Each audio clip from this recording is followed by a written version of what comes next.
look on the back of this web presenter, right, you'll see you've got an HDMI in and you've got an SDI in. They should have just put two or three HDMI ins on the back of this thing. And then what you've got to do is you've got to convert HDMI into SDI. Right, so I was waiting for these bits to come. So now I'll be able to switch between two cameras. Right, and if I want, what I can do is I can take a lead out of the computer and I can have that. Can't take no more of this BRIAN HARVEY.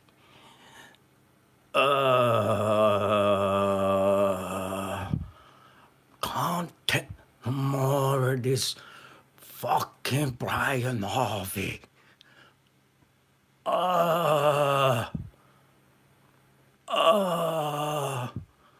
BRIAN HARVEY. Fucking state of that, look.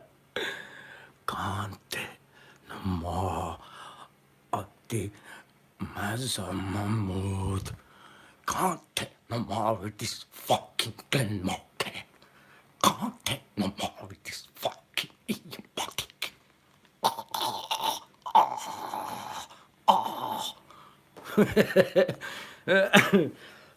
Let me take this thing off. Hang on. Right, hold up a minute. Hold up a minute.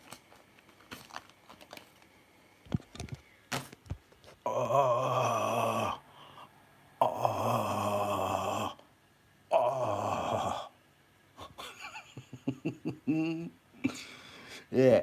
All right. No, just a quick one. Just a quick one. This is not about anything that we've spoken about. This is for someone called Voodoo Media. I was just looking through the comments just now. And Voodoo Media, how you doing, mate? Glad to see you was asking about the Blackmagic Pocket Cinema camera. So I was going to do a review on this camera.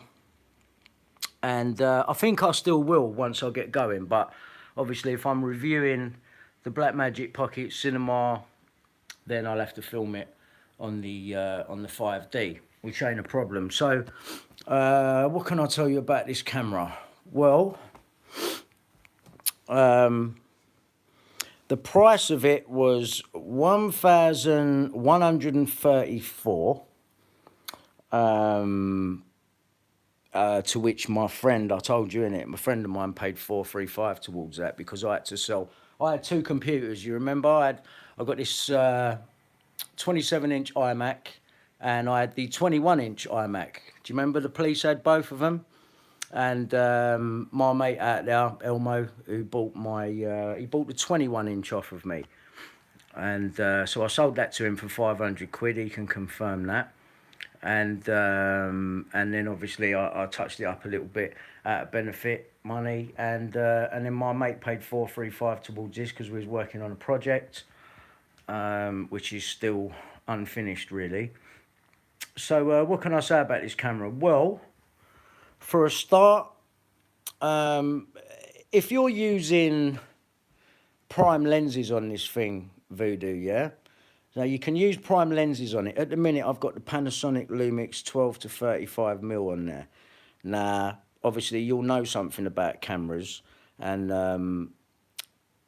these Blackmagics are what are known now as mirrorless. Whereas, obviously, the DSLR cameras and that are mirrored. So, this is a mirrorless camera.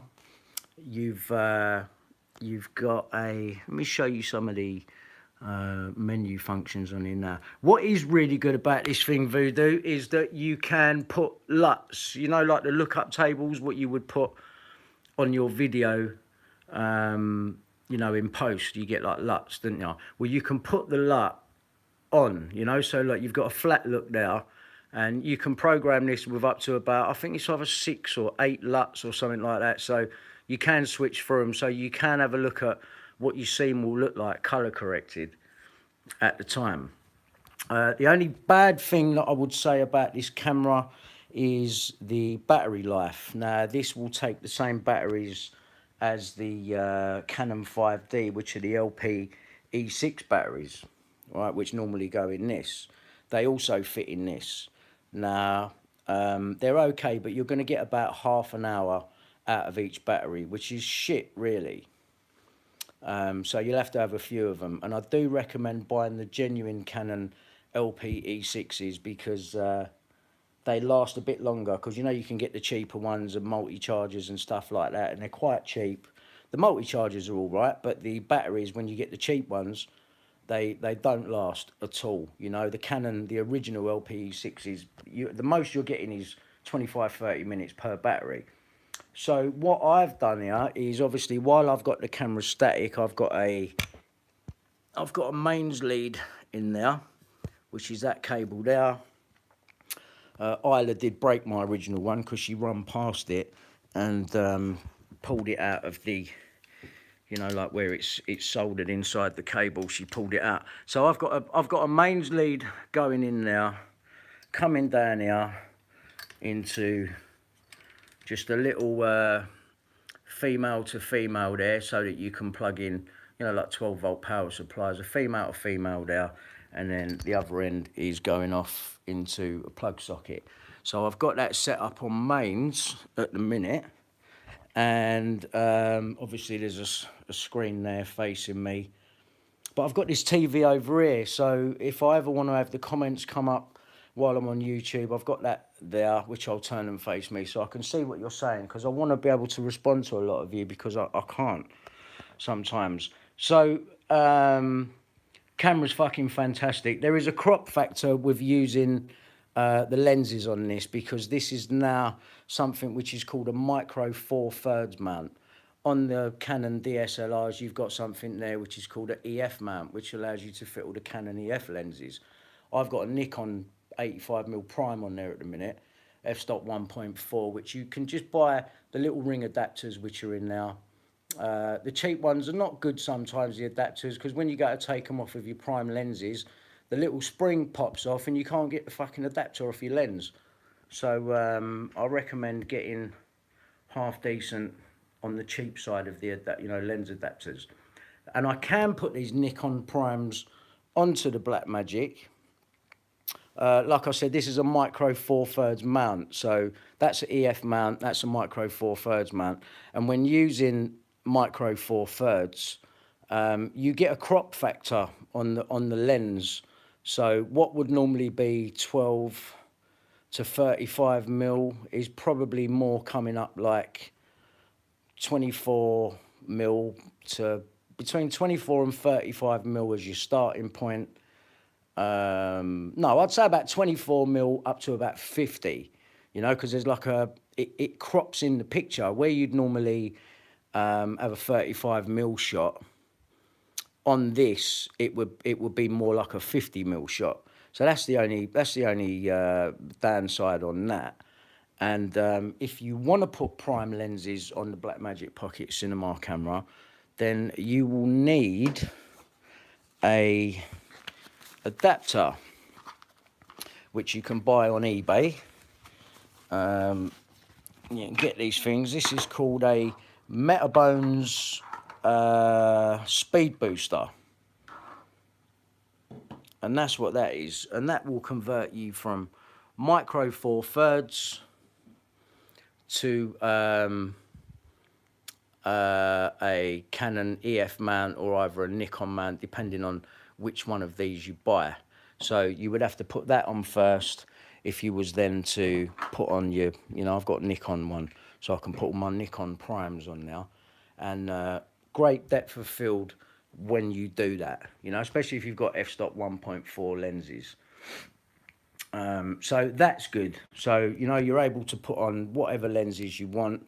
Personally, I'm quite liking these micro 4/3, and I think when you're starting out with this Blackmagic Pocket Cinema camera, that is definitely the lens that you want as your good all-rounder, the 12 to 35 Panasonic Lumix, which has got image stabilization in the lens, because there is no stabilization in the Blackmagic Pocket Cinema camera. It's all right if you've got it tripoded, but if you're going to move around with it, then I recommend either getting a DJI, you know, gimbal 3-axis gimbal stabilizer, or the cheaper alternative to that is the Cyan Crane 2, which is on eBay. Only problem with that is you need to slightly move this to one side in order to get the proper rotation on the gimbal, which is possible when you put on one of these cages, because obviously it's like a cheese plate sort of cage all over, you know what I mean? So you can see under there on that. So if you put one of these cages on, which you can also buy on eBay from Small Rig, I recommend them, and that will allow you to move it to one side. I think it has to go to the right, and then you can get the rotation when you're on a gimbal. When you do use these with a gimbal, fucking lovely, really, really smooth, and the image quality you won't be disappointed with. I will say that. You're going to get more depth of field when you use the speed booster and prime lenses, depending on what the f-stop on your prime lenses are. All of mine start at f-stop 1.4, so you know you've got nice bokeh depth of field on that. Not so much depth of field when you use these zoom lenses, but then because these start at f-stop 2.8, which is obviously a few stops darker than my prime lenses, which start at f-stop 1.4. You know, you're talking 3-4 stops difference at your most exposed starting level. So these start at f-stop 2.8, but as you zoom, that is f-stop 2.8 all the way through your zoom. So it doesn't get darker, you know, f-stop 3.5, 5.6 as you zoom. It stays f-stop 2.8 all the way through. And obviously the next lens up from that is the 35 to 100. So if you've got just this lens and a 35 to 100, that would really do you to cover every eventuality with this camera. You know, because personally I like the more telephoto, zoomed in, blurred out background look, but I'm not disappointed with what I'm getting from that lens. What else can I say? Yeah, so you want to, with recording with this, it takes SD cards, sorry, in the side there, and can take a compact flash card. But I do recommend getting a external drive. This was the cheapest of the line. This is a 500 gig. It was probably about £120 or something like that. So 500 gig drive, SSD, and this thing works like a dream. So if I was to record, now let me take you into the menu quickly, because this is something that you're going to want to see. That obviously that's the zoom there. So when you go into the menu settings, where can I put this phone there? Right, when you go into the menu settings, obviously now you can set up, you can record in Blackmagic Raw, ProRes HQ 422, or Light, Proxy, and then down here you've got to shoot in 4K DCI, Ultra HD, or HD, which is 1920 by 1080. That's what's on the first setup page there. So now let me just go across to the next page. On the next page there, now you can see that the dynamic range is set to film. I'm shooting 24 frames per second. Now, this thing can shoot 60 frames per second in full 4K. It also shoots 120 frames per second as well, but when you do that, you have to go down to 1080p to do 120 frames per second. But this thing does 60 frames per second in full 4K, no problem. You know, which is obviously nice for slowing down and doing slow-mo and stuff. Hit down here is which card do you want to record to. Let's keep going through sorry, it's hard to hold this and do this. The menu setting, this is obviously time lapse and stuff like that. And then you've got, we're back to the main page, so you can shoot in ProRes, Blackmagic Raw. You can see all the settings there. Personally, myself, I think ProRes 422. I mean, I like HQ. 422 is actually good enough, though. Let's go along. Then you've got monitor. So, what kind of what do you want going to the monitor? Do you want to display your LUT? You know, do you want to display it on here, for example, by turning, that's with the LUT on, that's with it off. Obviously, that's how your recording will come back flat like that. The LUT, you can burn the LUT to the recording, but you don't really want to do that. You really want to do that in post. So, you know, it's a nice flat look. And you won't be disappointed with the image when you play it back. It's fucking amazing. I mean, this camera is on par with red ones and stuff, which are like thousands and thousands of pounds. You know, even the fucking battery packs are just like ridiculous price for them things. But this is really on par with some of these real dear cameras.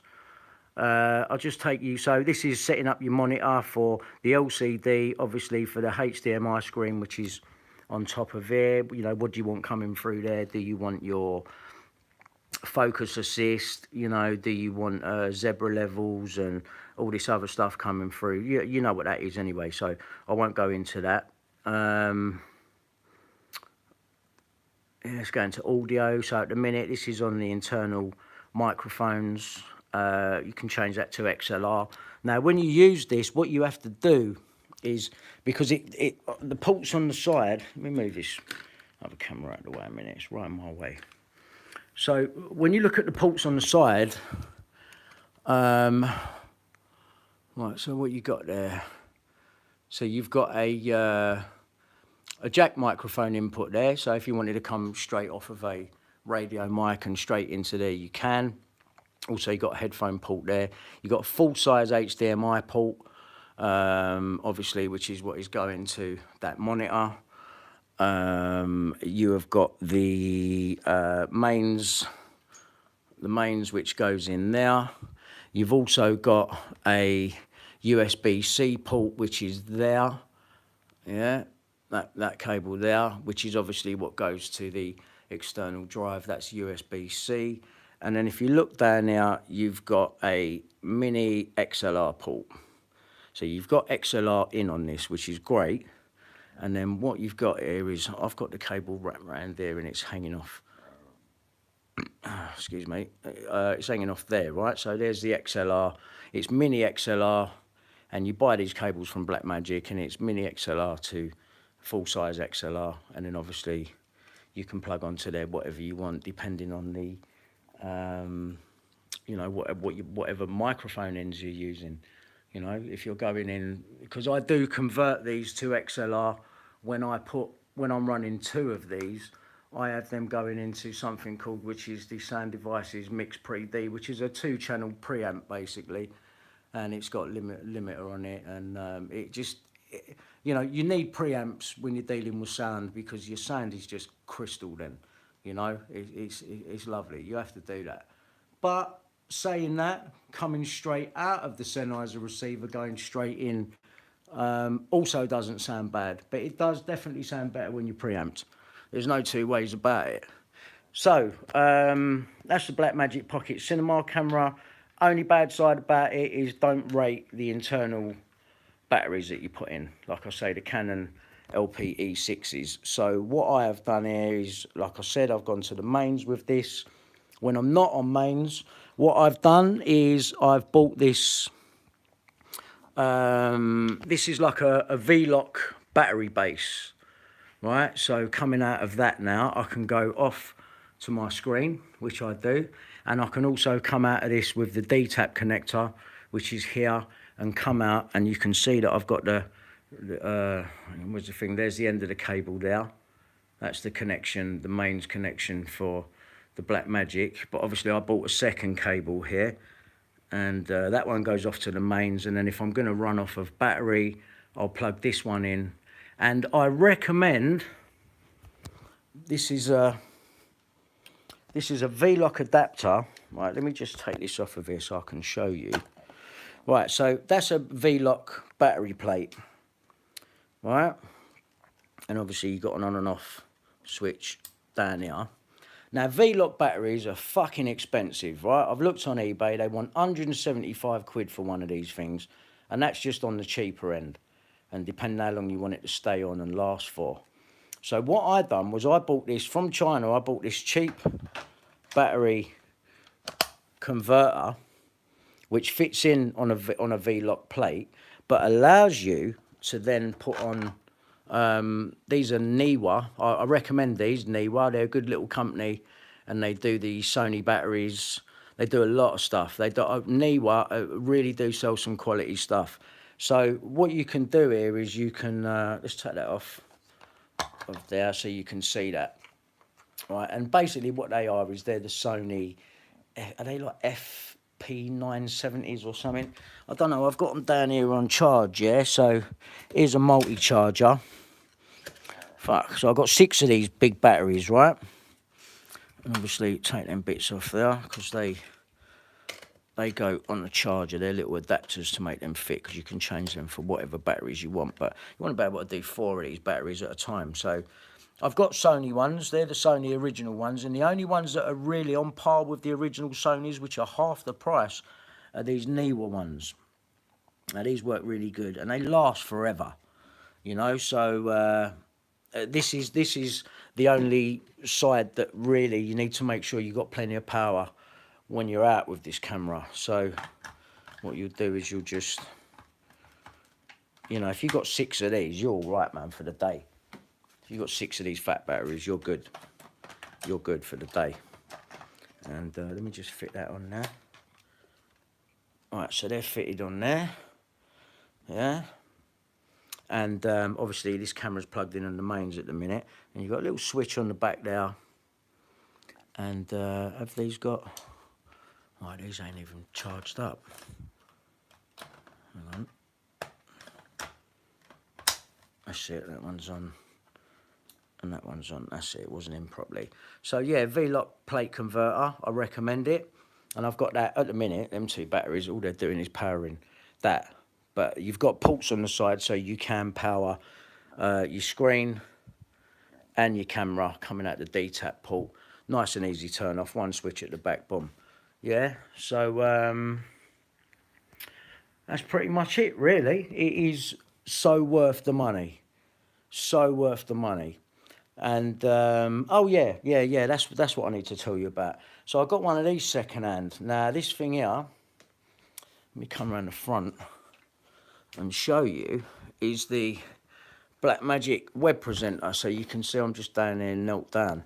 Now, this Blackmagic web presenter, right, brand new. They want 545 quid for this thing. Well, I ain't got 545 quid for, you know what I mean, for a little box. I mean, you can't use the Blackmagic cinema camera online as a webcam. Not that I bought it for that. You can't use that as a webcam, and because you can't just come out of that and plug into your computer and it show up. That won't happen. So you have to come into a thing called a Blackmagic web presenter. So I'm coming out of that camera right now with the, I think I'm coming, oh right, you can see here on the thing I'm coming out the SDI port. Now there's something going on there, there's a glitch thing happening where I've converted, right, because the Blackmagic web presenter, it hasn't got 2 HDMI inputs, it's got 1 and an SDI input. So if you've got 2 HDMI cameras, one of them, as I said earlier, you're going to have to convert down. So that is the HDMI lead coming from the Blackmagic Pocket Cinema camera. Now, but it's cheap. There is a Blackmagic version of this HDMI to SDI converter, but I bought the one from China. It was a fraction of the price. You know, it was like 24 quid or something. So you come into that with HDMI. Obviously, this thing takes power as well. And then you come out the other side, you get 2 SDI outs on the back end of that. So one of them can go off to a monitor if you're using an SDI monitor or recorder. And then the other cable is coming up here and going in just there on HDMI in. And you have got a loop out so you can monitor from here as well. Likewise with the HDMI input. Audio input now, you can come in XLR, so I could come either directly out of the Blackmagic Pocket Cinema camera through the XLR cable, mini XLR, or I could go in through these RCA cables, but the way that I prefer to do it is this XLR cable going in, I come from the output of the Mix Pre-D, which is a preamp, which is, I'll show you that. I've got this set up over here for podcast at the minute. It's this little unit here. Sound Devices, Mix Pre-D, and this is the preamp, like I said. It's a 2-channel preamp. There's phantom power here on both channels. Obviously, if you're using video mics like that, you're going to need phantom power for that. So you've got phantom power.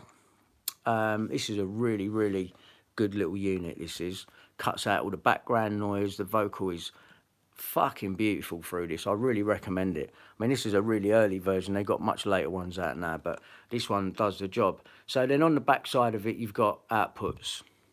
And you can come out in line level or mic level. It's up to you. So I would come out of that output there and go directly in to the web presenter, straight in there.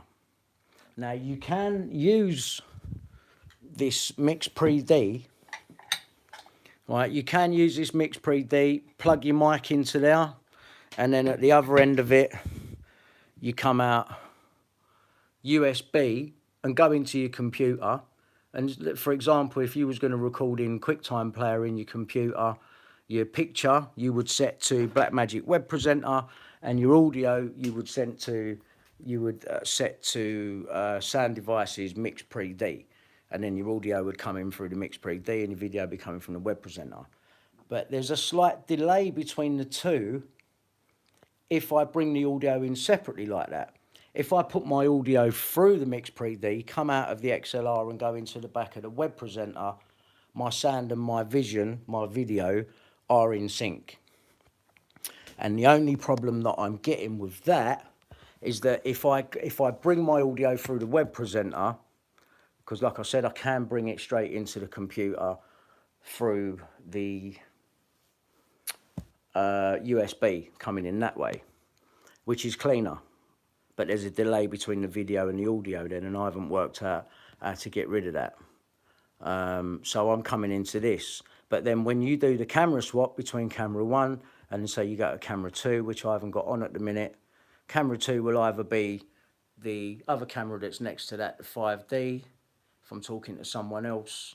But I think most of the time it will be on the computer desktop, which you can bring up here, coming out of the Thunderbolt port there, with a Thunderbolt to HDMI lead or Thunderbolt to SDI through a converter, and then into that. And then when I switch camera 1, you'll see this is what will be going out live. So I'm either on camera 1 or camera 2, showing you something on the laptop or whatever. And that glitch there, which is happening, that isn't coming through on the screen. And I'll show you that. And let me just...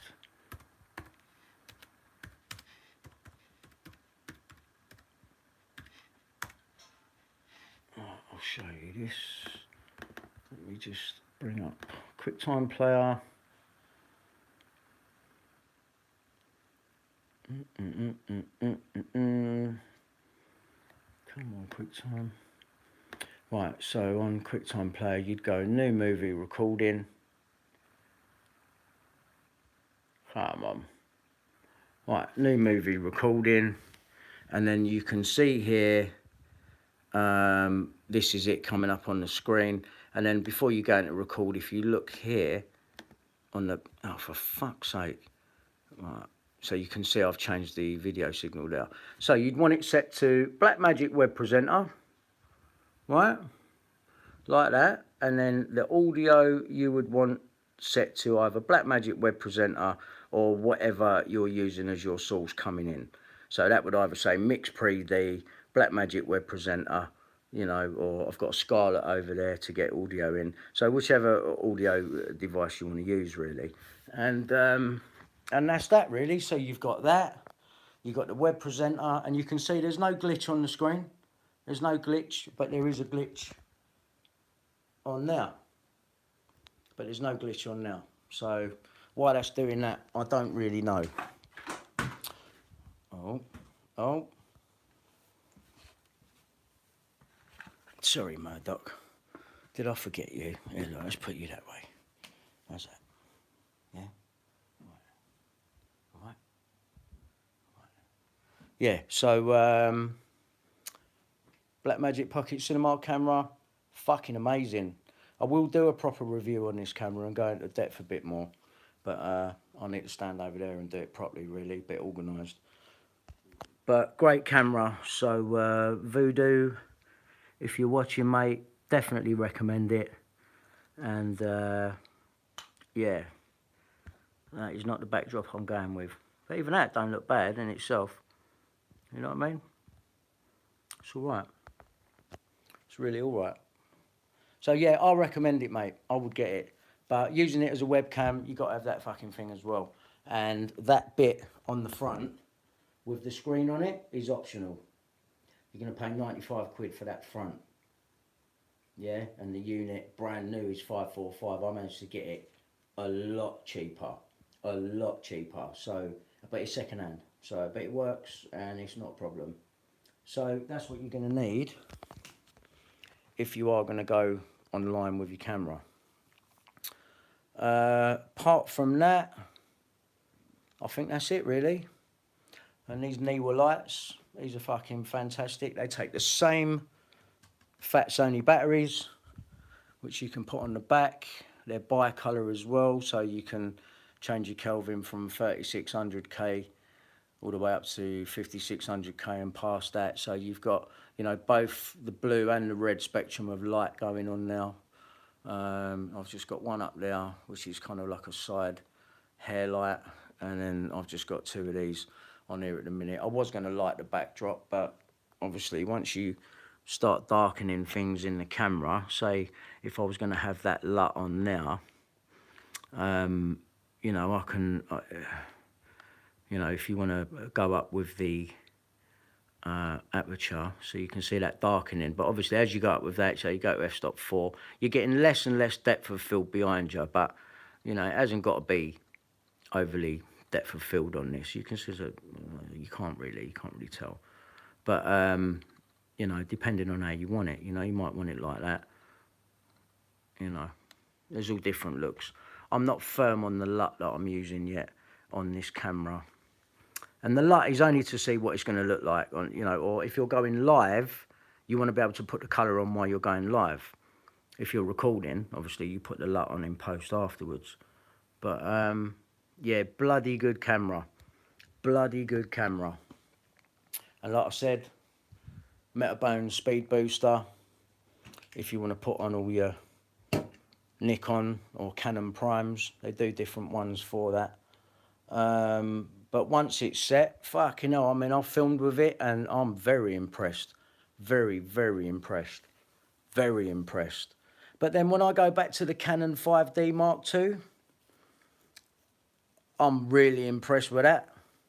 You know, I look back on it and I think, no, there's nothing wrong with that. And there ain't. It's a really good camera. And for the money, you pick one of these up on eBay, second-hand, 500 quid. If you can, get hold of one. These cameras are a classic. People are still going to be using these for a long time to come. They're so fucking clean. Only problem is they record for 15 minutes and stop. With this will keep going for as long as, you know, whatever external drive or SD cards or CF cards you've got in it. But it's bloody good that you can go to external on it, you know, really good. And I think that's it really. Yeah, so I'm just, you know, you can see what I'm doing. I'm just getting things set up, tested out, and then I've got to make a load of lower thirds and name tags and ticker boxes and stuff for OBS. And obviously, like I said, that I'm not using that backdrop. I've literally got that backdrop because it was a tenner, and it's exactly what Armchair Detective has got. So if I want to do some scenes for him and his intro video or whatever he wants to do with it, I just thought, well, you know, I can't get to him, and this is something similar that can show up that he can have behind him. If I use clips of him from where he's gone live in the video, I can at least marry up with that my end and, you know, have some kind of continuity going on with the look he's got his end and the look I've got my end. although I want to do much more than that, but I just thought it was a good starting place, and it was a tenner, and I thought I'll set it up and test it out, and it ain't terrible really. Well, the image, you know, when you fuck about, I put a couple of tests up, but I fucked about with the image and been like, that looks really bloody good. You know, when you light it really warm, it looks a bit, depending what angle you shoot from, it was almost looking a bit Letterman the other day when I was fucking about with it. I thought, fucking hell, that looks really good. So, but I don't think I'll be using that. No, that's not my kind of thing at all. But once I do get the right backdrop there, you know, that you can see the angle that you're going to see is pretty much going to be, you know, like that. And if you go back too far, you know, you're going to see the room, aren't you? So, you know, if I can widen up the backdrop a bit, it could be like that, and then you can see the fucking light now. Yeah, I mean, things have got to be repositioned, but, you know, you could be sort of, you know, like that on a block standard one. Ain't bad. Ain't the end of the world. You know, I only want to present evidence to you. Should have had a fucking courtroom behind me, really, shouldn't I, if I was going to go with that look. Yeah, still, anyway. So, Voodoo, mate, I hope that has cleared a few things up for you. And, yeah, the image is fucking amazing. It is amazing. Amazing. So, that's me. I'm done. And good luck to you all. And thanks for your support. And shout out to Anti-Gangs UK. I can't take no more of this Brian Harvey.